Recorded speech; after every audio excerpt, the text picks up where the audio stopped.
एक बार फिर से आप लोगों के बीच मौजूद हूं मैं, आपका हमराज आरजे अभिनव, दास्तांगोई में 90.4 मेगाहर्ट्ज कम्युनिटी रेडियो नैनवानी पर।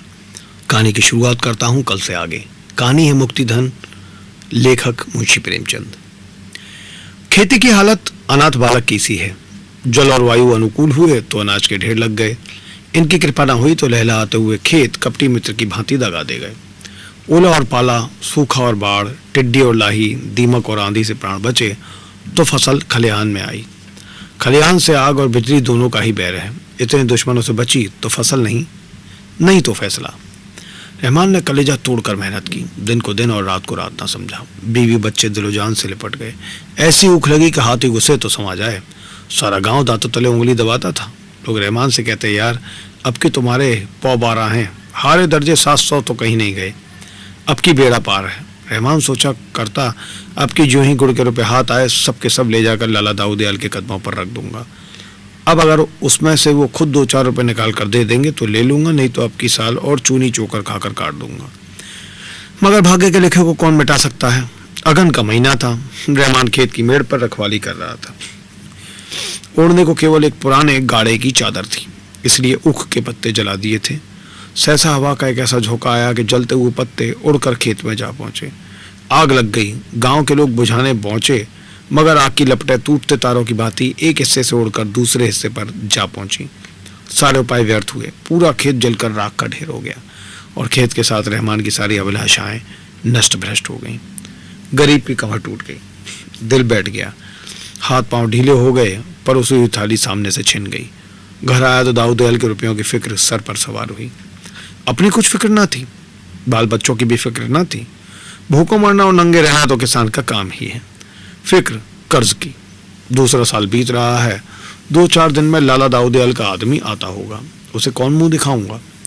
चलकर उन्हीं से चिरौरी करूं कि साल भर की मोहलत और दे दीजिए।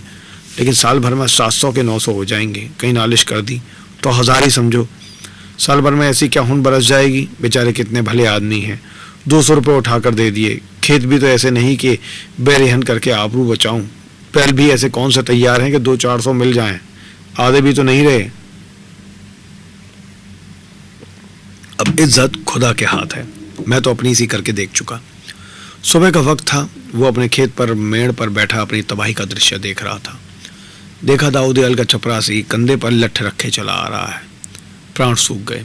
खुदा अब तू ही इस मुश्किल को आसान कर।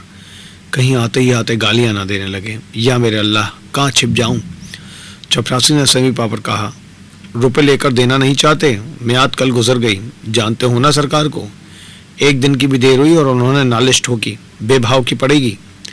रहमान कांप उठा, बोला, यहाँ का हाल तो देख रहे हो ना। चपरासी, यहाँ हाल हवाल सुनने का काम नहीं, ये चकमे किसी और को देना। 700 रुपये ले चलो और चुपके से गिनकर चले आओ। जमादार सारी ऊख जल गई। अल्लाह जानता है आपकी कौड़ी कौड़ी बेबाक कर देता। मैं ये कुछ नहीं जानता। तुम्हारी ऊख का किसी ने ठेका नहीं लिया। अभी चलो, सरकार बुला रहे हैं।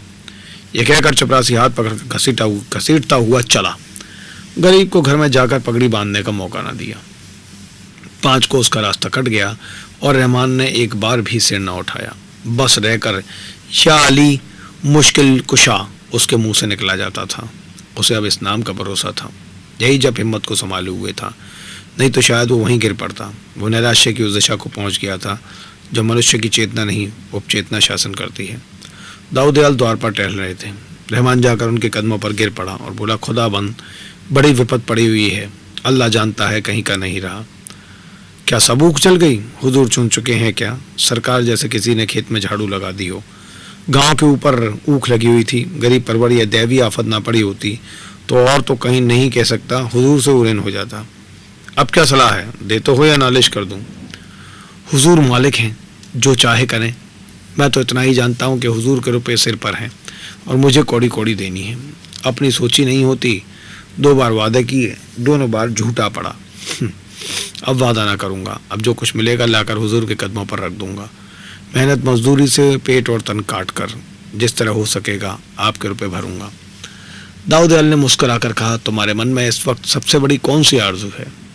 यही हुजूर के आपके रुपए अदा हो जाएं। सच कहता हूँ हुजूर, अल्लाह जानता है। अच्छा तो समझ लो मेरे रुपए अदा हो गए। अरे हुजूर, ये कैसे समझ लूँ। यहाँ ना दूंगा तो वहाँ तो देने पड़ेंगे। नहीं रहमान, अब इसकी फिक्र मत करो, मैं तुम्हें आजमाता था। सरकार ऐसा ना कहें, इतना बोझ सर पर लेकर ना मरूंगा। कैसा बोझ जी, मेरा तुम्हारे ऊपर कुछ आता ही नहीं। अगर कुछ आता भी हो तो मैंने माफ़ कर दिया, यहाँ भी और वहाँ भी। अब तुम मेरे एक पैसे के भी देनदार नहीं हो। असल में मैंने तुमसे जो कर्ज लिया था वही अदा कर रहा हूँ। मैं तुम्हारा कर्जदार हूँ, तुम मेरे कर्जदार नहीं हो। तुम्हारी गऊ अब तक मेरे पास है। उसने मुझे कम से कम 800 रुपये का दूध दिया है, 2 बछड़े नफ़े में अलग। अगर तुमने गऊ कसाईयों को दे दी होती तो मुझे इतना फ़ायदा क्यों कर होता। तुमने उस वक्त 5 रुपये का नुकसान उठाकर गऊ मेरे हाथ बेची थी। वो शराफत मुझे याद है। उस एहसान का बदला चुकाना मेरी ताकत से बाहर है। जब तुम इतने गरीब और नादान होकर गऊ की जान के लिए 500 रुपये का नुकसान उठा सकते हो, तो मैं तुम्हारी 100 गुनी हैसियत रखकर अगर 400-500 रुपये माफ़ कर देता हूँ तो कौन सा बड़ा काम है। मैं कोई बड़ा काम नहीं कर रहा हूँ। तुमने भले ही जानकर मेरे ऊपर कोई एहसान ना किया हो, पर असल में वो मेरे धर्म पर एहसान था। मैंने भी तो तुम्हें धर्म के काम के लिए ही रुपए दिए थे। बस हम तुम अब दोनों बराबर हो गए। तुम्हारे दोनों बछड़े मेरी यहाँ हैं, जी चाहे लेते जाओ, तुम्हारी खेती में काम आएंगे।